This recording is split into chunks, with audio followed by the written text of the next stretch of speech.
वो कभी CIA agent था, लेकिन पिछले 30 सालों से वो एक शांत और अलग थलग जिंदगी जी रहा था, बोतलों में कचरा बटोरते हुए। उसे लगा था कि वो अपने बाकी दिन शांति से काट लेगा, लेकिन हाल ही में कुछ अजीब लगने लगा था। उसे जो कुछ भी दिखता वो गलत लगता। तो उसने एक जार में छोटा सा छेद किया, उसे मछली पकड़ने वाली डोरी से बांधा और एक सिरा बेडरूम में और दूसरा सीढ़ियों के ऊपर बांध दिया। और जैसा कि उसे शक था, आधी रात को जारों की टकराने की आवाज ने उसे तुरंत जगा दिया। वो अलर्ट हो गया और चुपचाप सीढ़ियों से नीचे गया। तभी उसने देखा कि उसकी डॉग रोविना अंधेरे में एक परछाई पर झपट पड़ी। जब उसने लाइट ऑन की तो वो हैरान रह गया। रोविना ने उस अजनबी की गर्दन दबोच रखी थी। वो आदमी अभी भी सांस ले रहा था, लेकिन जब डैन ने उसका नाम पूछने की कोशिश की तो उसे कोई जवाब नहीं मिला। उसी वक्त डैन समझ गया, अब छुपने के दिन खत्म हो चुके हैं। बिना किसी झिझक के उसने उस घुसपैठिए को मार डाला।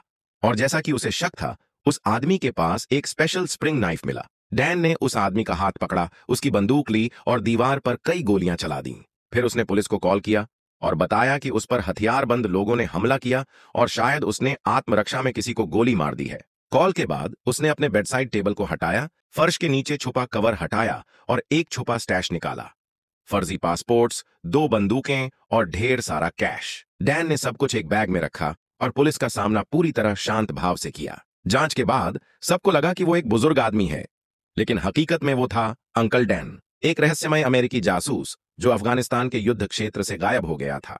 5 साल पहले उसकी पत्नी की मौत हो गई थी और अब बस उसकी 2 रॉटवाइलर डॉग्स ही उसके साथ थीं। उसकी एकमात्र चिंता उसकी बेटी थी, लेकिन अब उसे फोन करना पड़ा और अलविदा कहना पड़ा, ये बताते हुए कि वो कुछ समय के लिए गायब हो रहा है। अंकल डैन होटल में नहीं रुक सकता था, इसलिए उसने एक झूठी पहचान से प्राइवेट रेंटल बुक की। उसे लगा कि अब वो सुरक्षित है, लेकिन तभी एक फोन कॉल ने उसे फिर से खतरे में डाल दिया। फोन के दूसरी तरफ था हैरोल्ड, सीआईए का deputy director of counter intelligence. Harold ने समय नहीं गंवाया। उसने डैन को बताया कि ये ऑपरेशन उसके कंट्रोल में नहीं है और किसी को यह भी नहीं पता कि वो दोनों अब भी संपर्क में हैं। लेकिन जो अगली बात उसने बताई, उससे डैन के रोंगटे खड़े हो गए।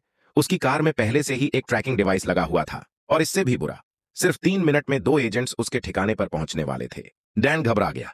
अब उसके पास कोई विकल्प नहीं बचा था।